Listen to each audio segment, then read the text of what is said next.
Mga general ng China at iba pang matataas na pinuno ng kanilang militar, isa-isa di umanong nalalagas, ngunit hindi ito kagagawan ng mga kalaban. Bagkus ay may kinalaman dito ang presidente mismo ng China na si Xi Jinping.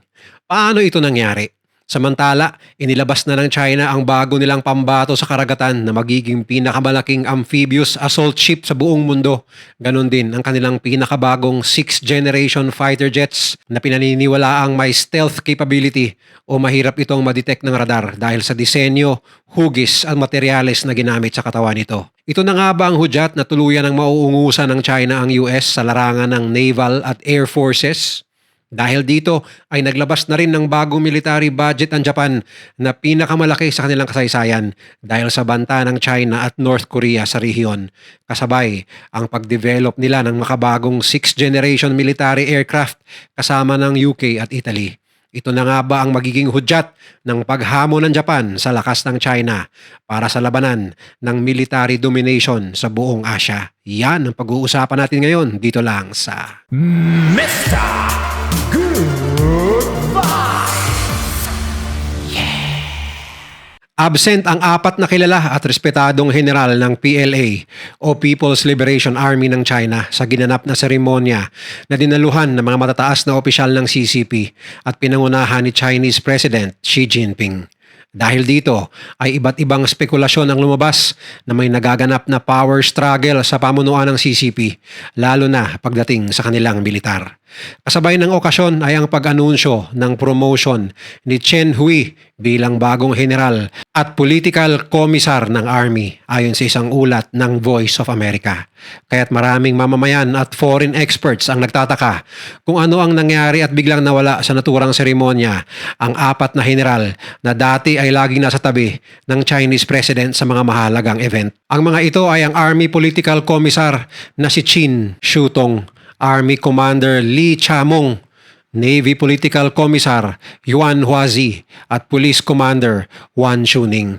Ayon sa mga haka-haka ay tinanggal di umano ang mga nabanggit na general dahil sa papel nito sa corruption cases na iniimbestigahan ngayon ng CCP.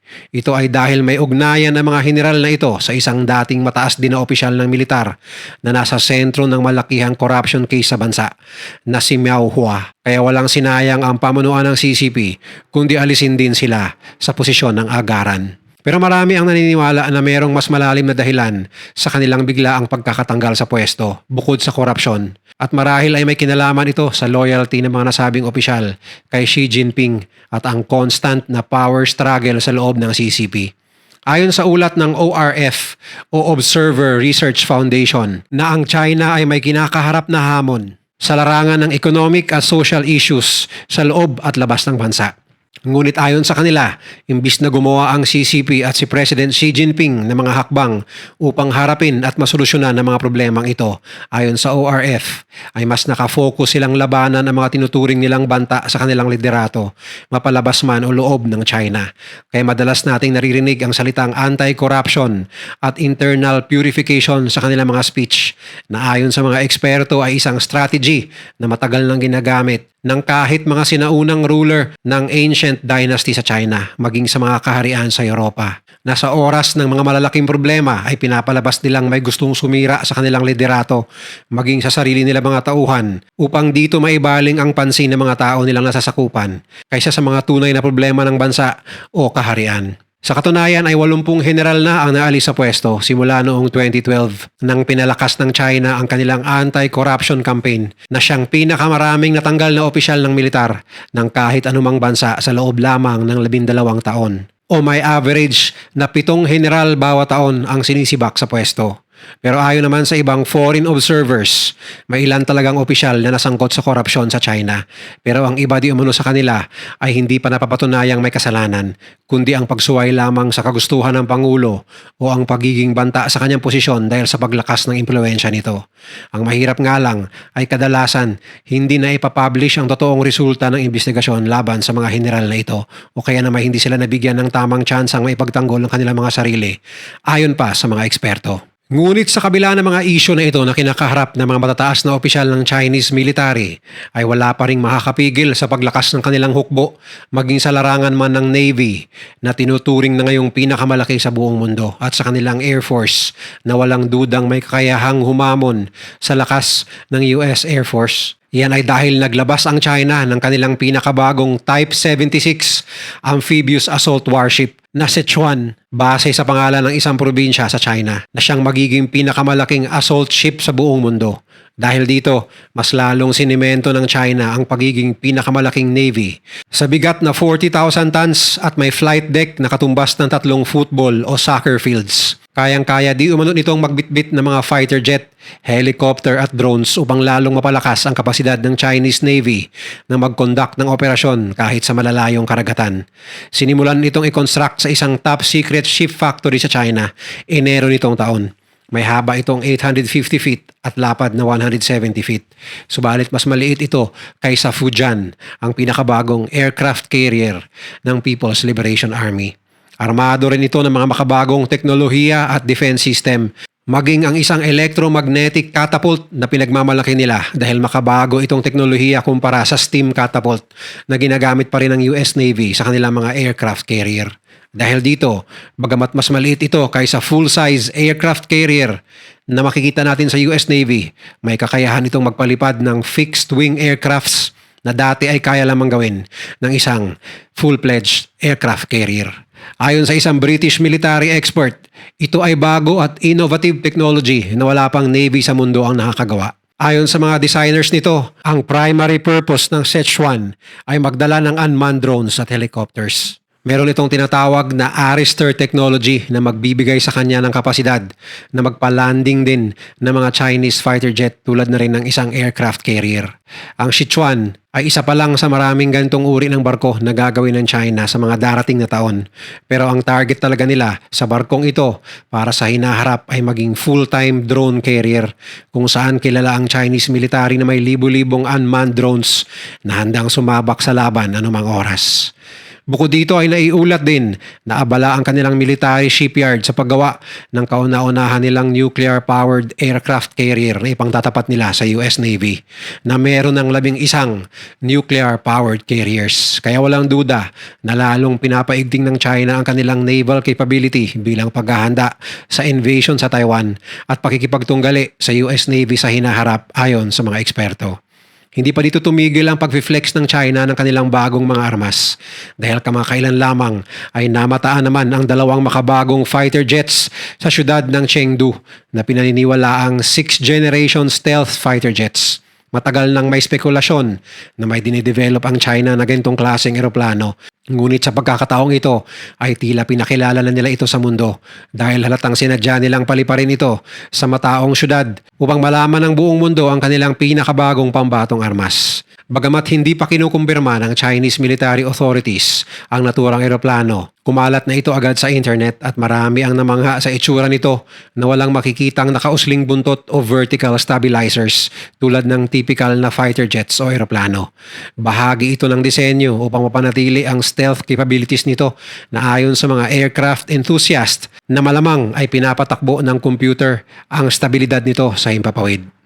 Ang naturang test flight ay tinaon sa kaarawan ng founder ng People's Republic of China na si Mao Zedong na tila ba malinaw na mensahe sa mga katunggali ng China ang pagpapakita ng kanilang lakas sa himpapawid.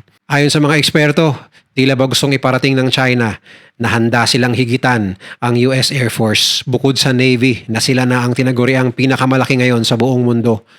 Ang fighter jet ay diamond-shaped at may 3 makina sa gilid at sa bandang ibabaw ng eroplano na hindi pangkaraniwang configuration ayon sa mga aviation expert. Subalit hindi naman bilibrito ang iba dahil matagal na di umanong may eroplanong ganito ang Amerika tulad ng B-2 at B-1 bombers na walang vertical na buntot at gaya ng inaasahan, wala pang detalye ang makukuha ukol sa naturang eroplano at kung ano rin ang ibang capabilities ng stealth plane na ito.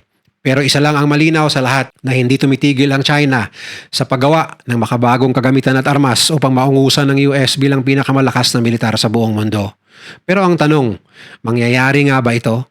Sa ngayon, ayon sa mga eksperto, bagamat pinakamalaki ang Chinese Navy sa buong daigdig, ay hindi naman ito ang pinakamalakas dahil hawak pa rin ng US ang titulong yon at dagdag pa nila na pound for pound ang US pa rin ang may pinakaarmadong naval fleet sa mundo. Idagdag mo pa riyan ang experience nito pagdating sa aktual na gera. Ang kapasidad ng US na mag-mobilize ng gamit, tauhan, armas, bala at overall resources ay hindi mapapantayan ng China. Dahil sa logistics pa lang ay ilang beses nang nakitang hirap ang China maging sa mga military exercises nito. Kaya dagdag pa nila nakakainin ng US ng buhay ang China sa isang matagalan at malakihang labanan sa karagatan. Pagdating naman sa kalidad at experience ng mga tauhan at liderato, hindi matatawaran di umano ang karanasan ng US Navy sa larangang ito. At bagamat moderno ang mga gamit ng China at mas marami itong barko, ang pinakamabisang armas pa rin ayon sa mga eksperto ay ang stratehiya sa battlefield at karanasan sa aktual na bakbakan. Kung saan kulang pa rin ang China. At bagamat bahagyang lumiit ang military budget ng US nitong mga nakaraang taon, inaasahan naman nilang ito ay muling lalaki sa pagbabalik ni Donald Trump at sa forecast na lalong paglakas ng US economy sa mga darating na taon. Kaya hindi nakapagtatakang marami ring bagong gamit ang ilalabas ng US Navy sa mga darating na buwan o taon. Sa larangan naman ng lakas himpapawid ayon sa mga military analyst na nagpapatakbo ng isang kilalang Air and Space magazine. Bagamat malaki ang iniunlad ng Chinese Air Force pagdating sa mga bagong eroplano at kagamitan, ay malayo pa rin ito sa US at marami pa silang kakaining bigas upang ito ay mahigitan. Base sa kanilang datos, mas marami pa ring advanced fighter jets, bombers at special mission aircrafts ang US na may mas malawak na global refueling system na ilang taon ng subok at mahalaga sa isang malawakang gera. Samantalang malaki di umano ang kakulangan ng China sa aspetong ito. Idagdag mo pa riyan ang 11 nilang nuclear-powered aircraft carriers at 800 na foreign military bases na mas lalong magbibigay sa kanila ng bentahe sa isang malakihang labanan. Ang command structure ng US Air Force at US military sa kabuuan ay mas eksperyensyado sa giyera at pagdating sa manpower ay wala di umunong binatbat ang China na mas maraming tauhan subalit kulang sa actual na battle experience. 70 years ago pa di umano ang huling gerang sinalihan ng China kung saan pinulbos di umano ang kanilang tropahan sa Korean War. Dagdag pa ng mga taong hindi bilib sa China.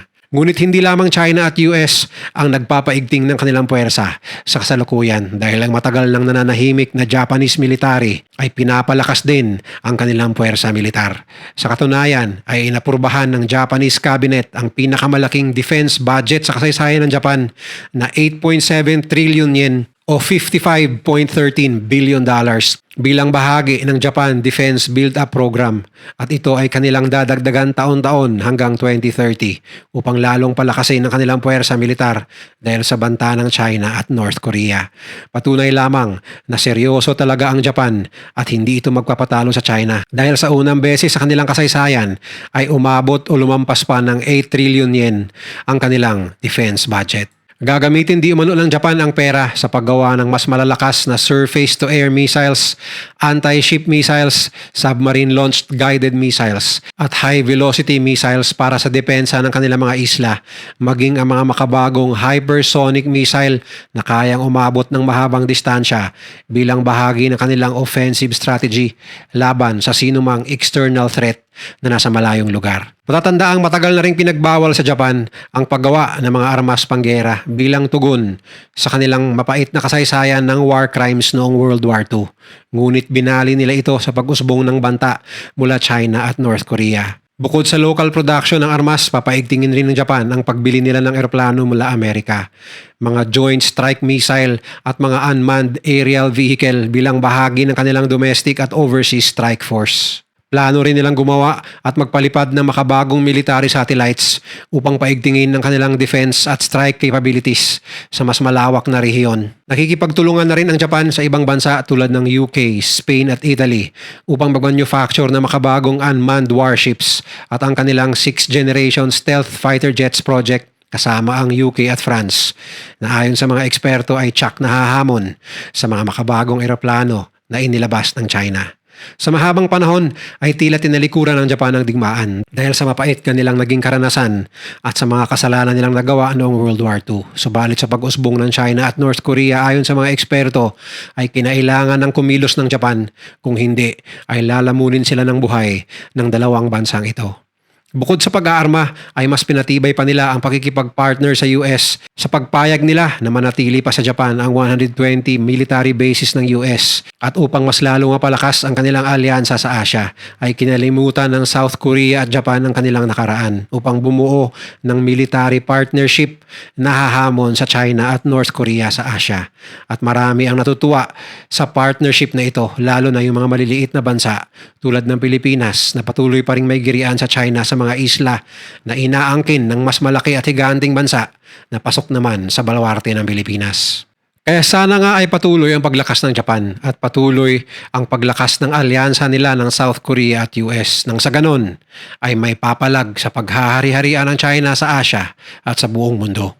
Kung nagustuhan mo ang video na to, share mo naman sa iba at mag-subscribe ka na rin. Panoorin mo na rin yung mga videos na nasa kanan para lalo pang maubos ang oras mo.